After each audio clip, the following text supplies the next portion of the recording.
नमस्कार, मी मेघा. माझ्या चॅनलमध्ये तुमचं परत स्वागत आहे. आज आपण बनवणार आहे तांबूल.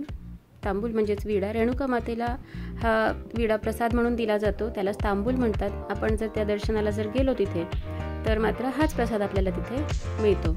आता मी इथे काय केलेलं आहे तर ही 50 पानं घेतलेली आहेत. ही खाऊची पानं आहेत, ही नागवेलीची पानं सुद्धा याला म्हणतात.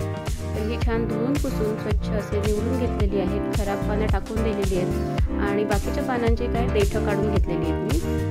त्याच्यानंतर काय केलेलं आहे, या पानांना आपण चुना लावून घेतलेला आहे. चुना लावून घेऊयात आता ह्या सगळ्या पानांना. तर ही खाऊची पानं आपल्याला खूपच अगदी फायदेशीर आहेत. त्याच्यामुळे पचनक्रिया सुधारते आपली.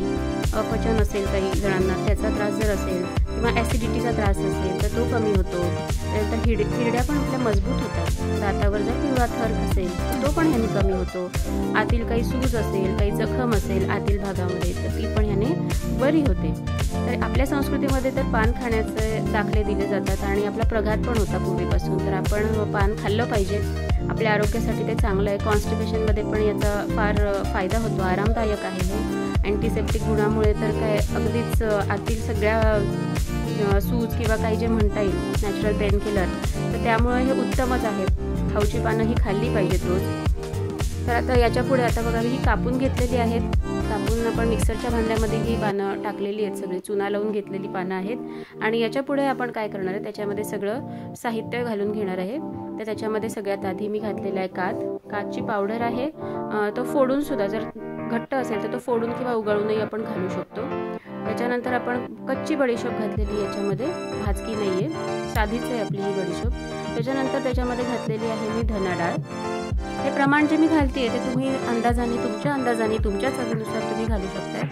हे आपलं सुकं खोबरं आहे. सुकं खोबरं मी खिसून घेतलेलं आहे. खिसून मग त्याच्यामध्ये मी टाकून घेतली, मी घालून घेतली आहे छान. आणि त्याच्यानंतर आपण याच्यामध्ये आता सुपाऱ्या घातलेल्या आहेत. सुपाऱ्या ह्या फोडून घ्यायच्या, कातून मिळतात त्या सुपाऱ्या, कात्री सुपारी असं म्हणतात. ती पण आपण वापरू शकतो याच्यामध्ये. माझ्याकडे अवेलेबल होत्या, मी त्या फोडून घेतलेल्या आहेत. थोडासा गुलकंद आपण त्याच्यामध्ये घातलेला आहे. त्याच्यामध्ये तुम्ही लवंग पण घालू शकताय.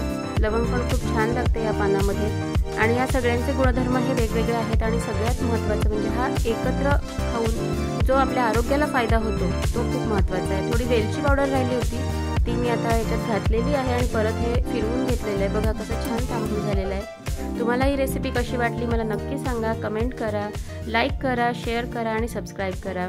धन्यवाद.